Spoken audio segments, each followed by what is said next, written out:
नमस्कार, मी पंजाब टक. मी आहे माझ्या शेतामध्ये आणि पाहू शकता रात्री 3 वाजल्यापासून पाऊस चालू आहे.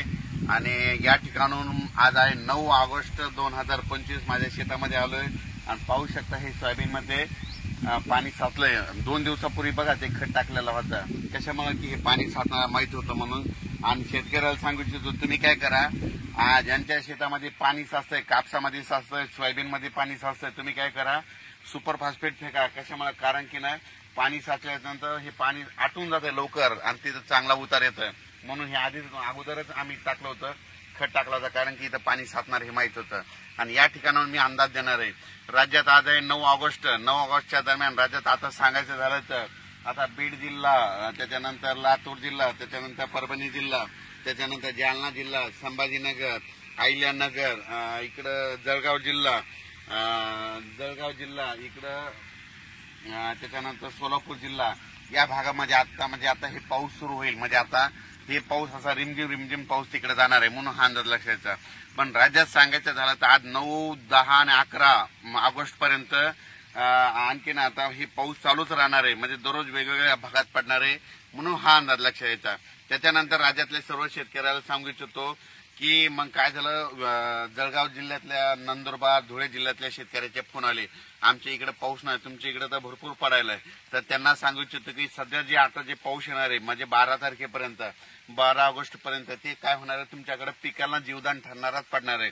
पण तुम्हाला काय होईल, जे 14 ते 18, 20च्या दरम्यान जे पाऊस येईल, 14 ते जवळपास 22 तारखेपर्यंत जे पाऊस पडेल ते मात्र तुमच्या जळगाव जिल्हा, धुळे जिल्हा, नंदुरबार जिल्हा, त्याच्यानंतर बुलढाणा जिल्हा, संभाजीनगर, इकडे कन्नड, ह्या भागामध्ये खूप पडणार आहे. म्हणून हे लक्षात घ्यायचं. कन्नडच्या काही शेतकऱ्याचे फोन आला, आमच्याकडे पाऊस कमी आहे, तर त्यांना सांगतो आज देखील तुमच्या इकडे पाऊस पडणार आहे, म्हणून हे लक्षात घ्यायचं. त्याच्यानंतर अहिल्यानगर भागाकडे देखील आज चांगला स्वरूपाचा बऱ्याच भागामध्ये आज रात्रीपर्यंत पाऊस पडणार आहे, म्हणून हे लक्षात घ्यायचं. त्याच्यानंतर सातारा, सांगली, सोलापूर, कोल्हापूर, धाराशिव, लातूर, पुणे, तिकडे तर पाऊस हे 12 तारखेपर्यंत हे दररोज वेगवेगळ्या भागात चालू असणार आहे, म्हणून हा अंदाज लक्षात घ्यायचा. त्याच्यानंतर पूर्व विदर्भ, वर्धा, नागपूर, भंडारा, गोंदिया, चंद्रपूर, तिकडे आज मात्र चांगलं सूर्यदर्शन होणार आहे, म्हणून हे लक्षात घ्यायचं. आपण पूर्व विदर्भातल्या शेतकऱ्याला सांगू इच्छितो की तुम्हाला ना म्हणजे आणखीन 10, 11, 12च्या दरम्यान परत एकदा पाऊस येणार आहे, वेगवेगळ्या भागात पडणार आहे. पूर्व विदर्भात आणि पश्चिम विदर्भात, म्हणजे 6, 5, 11 जिल्ह्यामध्ये दररोज या 12 ऑगस्ट पर्यंत दररोज वेगवेगळ्या भागात जोराचा पाऊस पडणार आहे, मोठ्या थेंबाचा पडणार आहे, म्हणून हा अंदाज लक्षात येतात. पण पूर्व विदर्भ आणि पश्चिम विदर्भातल्या शेतकऱ्याला आणखीन एक सांगू शकतो की 6, 5, 11 जिल्हे म्हणजे वर्धा, नागपूर, भंडारा, गोंदिया, चंद्रपूर, यवतमाळ, वाशिम, हिंगोली, अमरावती, त्याच्यानंतर बुलढाणा, अकोला, अकोट, परातवाडा, बेतूल, इकडे मध्य प्रदेश, त्या शेतकऱ्याला सांगू इच्छितो, तुम्ही काय करा, 14 तारखेच्या आत तुम्ही तुमचे काय करा, जिथं पाणी साचत असलं तर खतं टाकून घ्या. कारण की 14 ते 22च्या दरम्यान, म्हणजे 14 ऑगस्ट पासून 22च्या दरम्यान तुमच्या इकडे खूप पाऊस पडणार आहे, ठिकठिकाणी मुसळधार पडणार आहे, म्हणून हे विदर्भातल्या शेतकऱ्यांनी अंदाज लक्षात द्यायचा. आणि तसा तो पाऊस पुन्हा काय होणार आहे, 14 ते 18च्या दरम्यान मराठवाड्यात देखील 7 जिल्ह्यामध्ये लातूर जिल्हा, नांदेड जिल्हा, हिंगोली जिल्हा, बीड जिल्हा, परभणी जिल्हा, जालना जिल्हा, संभाजीनगर, धाराशिव, या मराठवाड्यातल्या जिल्ह्यात देखील वेगवेगळ्या भागात चांगला पाऊस पडणार आहे. जे तळे भरायचे राहिले असतील बीड जिल्ह्यातले, कडाष्टीतले, ते देखील ते छोटे तलाव त्या 14 ते 22च्या दरम्यान भरून जातील, म्हणून हे अंदाज लक्षात द्यायचा. म्हणजे त्याच्यानंतर सांगली, सातारा, कोल्हापूर हे पट्ट्यातला आता पाऊस ते कायमच राहणार, तिकडे सरी त्या चालू राहतील. कर्नाटकमध्ये बेळगाव, तिकडे कर्नाटकचा कालच तुम्ही बघू शकता, काल काही ठिकाणी ढगफुटी सदृश्य पाऊस पडला कर्नाटकमध्ये, तिकडं बऱ्याच भागामध्ये झाला. आणखीन पावसाचा जोर जवळपास राहणार आहे, म्हणून हा अंदाज लक्षात घ्यायचा. पण राज्यात सांगायचं झालं तर म्हणजे सध्याच्याला म्हणजे 8 ऑगस्ट पासून तर तुम्हाला शेतकऱ्याला सांगू इच्छितो की आता काय होणार आहे, पाऊस तुम्हाला एकदम अशी 8-10 दिवसाची उघाड देणारच नाही. हे ऑगस्ट महिना संपूर्ण पावसाचाच जाणार आहे, म्हणून जशी वेळ भेटत काय होणार आहे, आता उद्याच्याला काही भागामध्ये, आता उद्याच बघा तुम्ही विदर्भामध्ये बऱ्याच ठिकाणी सूर्यदर्शन होईल, मराठवाड्यात देखील सूर्यदर्शन होईल, पण दुपारच्याला लगेच 2:30च्या नंतर पावसाची परत लगेच जोराचा पाऊस येईल, म्हणून हा अंदाज लक्षात घ्यायचा.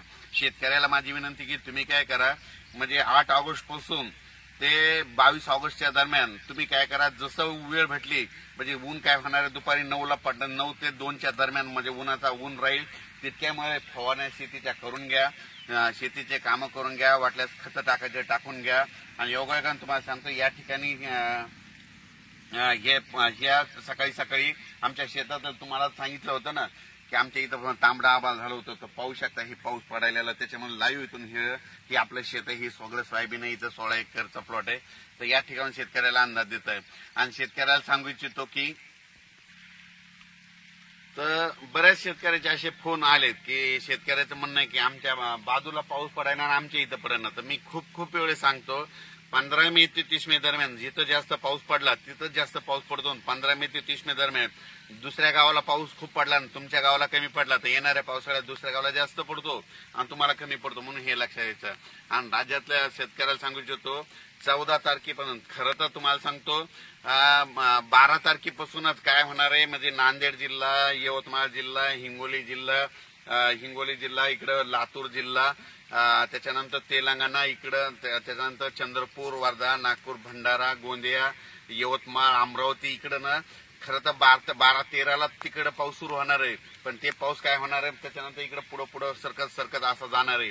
म्हणून काय होणार आहे की 14 ऑगस्ट पासून ते 22च्या दरम्यान ज्या ठिकाणी अद्यापही पाऊस पडलेला नाही त्या ठिकाणी ते पाऊस पडून त्या पिकांना जीवदान ठरणार आहे. काय ठिकाणी तर तुम्हाला सांगतो मुसळधार देखील पडेल, कुठं अतिमुसळधार देखील राहणार, सगळीकडे असा मुसळधार होणार नाही पण काय भागामध्ये होणार आहे, म्हणून हे लक्षात यायचं. त्याच्यानंतर सांगू इच्छितो की आता ज्या भागात पाऊस नाही पडला तिथं देखील पडून जाईल. त्याच्यानंतर ह्या ऑगस्ट महिन्यामध्ये चांगलाच पाऊस पडणार. मी अगोदर सांगितलं ऑगस्टमध्ये जास्त पाऊस आहे, सप्टेंबरमध्ये सरासरीपेक्षा जास्त पडणार आहे आणि सप्टेंबरमध्ये सरासरीपेक्षा जास्त पडणार आहे आणि ऑक्टोबरच्या पहिल्या आठवड्यात एकदा मोठा